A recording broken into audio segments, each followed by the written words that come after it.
Figuring out how to fit your homesteading dream into your 9 to 5 can be a challenge. I used to get flustered with this same idea, same thoughts, just like you.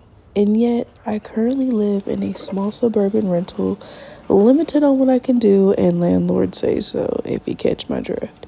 And yet, I'm gaining all kinds of self-sufficient homesteading skills. If this is your first time running into me, hi, I'm Anissa from COCO'S TV, and we are here on NYSSA'S Homestead, where I share my personal journey on homesteading without any livestock or any acres and acres of land.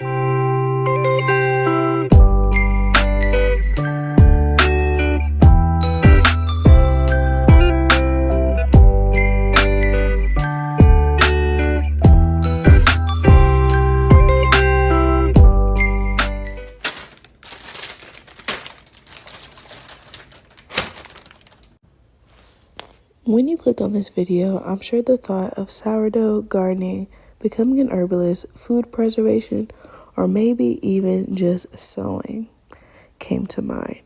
These are some of the skills that I wanted to dive into when I first got the feeling of starting my own homestead. And I quickly got overwhelmed and took a step back and said, girl, you don't know how to do anything, okay? Which brings me to my first point, okay? Make a plan, okay? Make a plan. Go, for instance, what I started to do was go by each month, such as 1 month you learn about gardening and start with some herbs because those are probably going to be the easiest plants to grow.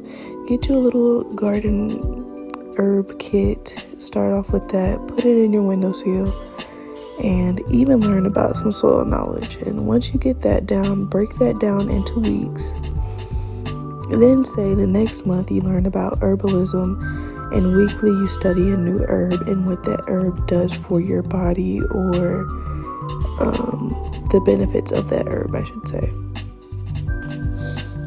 Buy it, play with it, and become an expert. And maybe even get some books, because the homestead library is the best library.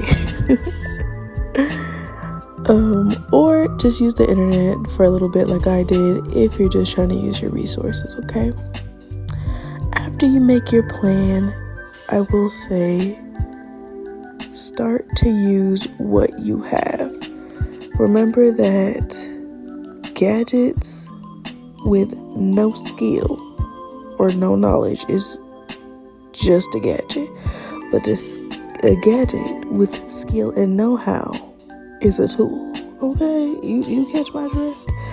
And that is what I'll say is start with what you have. For instance, in this video, I am using a straw and a knife to pit my cherries and skin my peaches. Okay, I didn't go out and buy a cherry pitter or a peach pitter. I just am using what I have. I was gifted this dehydrator, and so I went ahead and used it because I have it. And this goes to my point of using what you have. I actually went on Facebook Market, and there was a lady that was getting rid of jars, and she gave me this bag. And so all of these jars are from her, and then the Tostitos jar is actually what we use in our household, and I use that for a lot of my apothecary items. I'll show you here in a bit.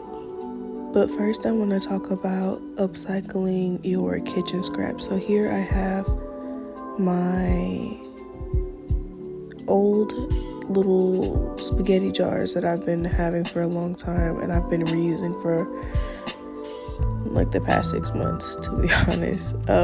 Guilty. But my son has been plowing through those little cuties, and I'm sure your kids do too, or even if yourself goes through them. Put them in a jar with some vinegar. I make my own apple cider vinegar. You can even use white distilled vinegar. And I put some rosemary in there just to add a little pizzazz for my garden. And now I'm straining it, and now I have apple cider vinegar, as you guys can see, in the big container that I upcycled from a jalapeno jar from Sam's Club. And then I have over here my cleaning vinegar. Here is my apothecary. I've slowly been building it up, nothing too crazy. I have tons of hibiscus because I also make a hibiscus infused sea moss. I have videos of that over on COCO'S TV, but I can redo the video here if you guys are wanting that here. And I kind of want to touch back on the kitchen gadget and all the fun little trinkets that you can get when it comes to homesteading or gardening. Do not overlook the power of your hands. Using your hands to mold your bread, harvest the fruits of your labor will improve your memory, your intention, reduce your anxiety and depression, as well as provide a sense of personal accomplishment and many, many more benefits. This is just my opinion, and there are some studies out there that can back it up, but I always say do your own research. But honestly, since I've started homesteading, I'm not trying to convert you into, being Little House on the Prairie, but I am saying be happy about your life. And I feel homesteading just helps you embrace the little things, just the little things. I'm sitting here peeling peaches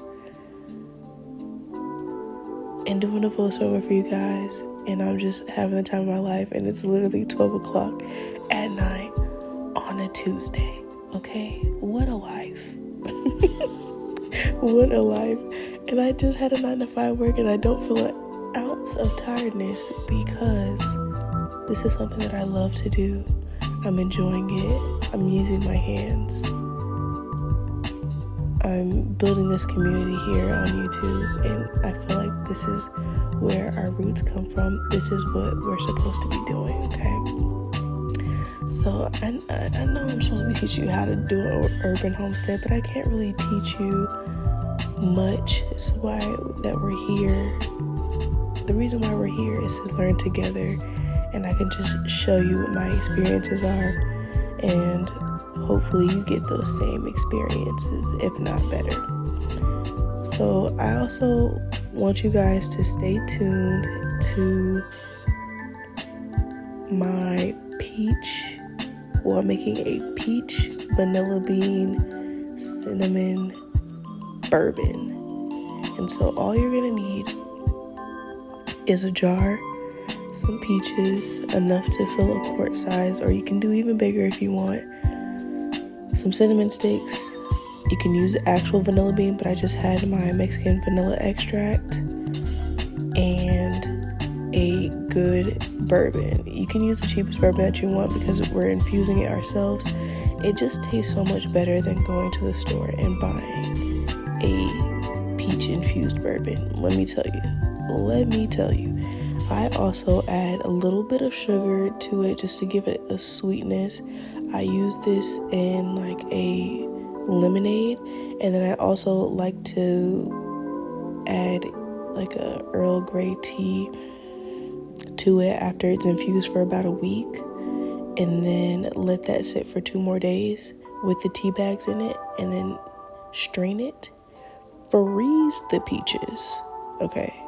The bourbon peaches that are in there that was soaked in the bourbon, freeze those. And then whenever I make either like a peach cobbler or like I make like a apple pie funnel cake, I can probably make like a peach cinnamon funnel cake, right? Have some vanilla bean ice cream on top, and then put those bourbon peaches on top of that. Is that not screaming fall? Okay, I'm so excited for the fall season because it's super hot here in Texas, and I'm just ready. I'm ready, and so I'm just in the kitchen doing all the fall projects, just so when the time comes, maybe I can even bottle this up and gift it to some people because this is so yummy. I've tried it once before, but I did not put vanilla or cinnamon sticks in it. So this is my first time sprucing it up a bit, just because you can't go wrong. I'm using this CB Jackson Kentucky straight bourbon. This is a good like meet in the middle bourbon. For me, it's not the best of the best, and it's not the worst of the worst, and it's yummy. And anything from Kentucky, I'm a truster. Just from being here from Texas, I'm trusting my local Southerners. Okay, and this is it, guys. I hope you guys enjoyed. I hope this was helpful. Stay tuned for my pickle recipe here in the upcoming videos, and I'll see you next time. 'Cause I don't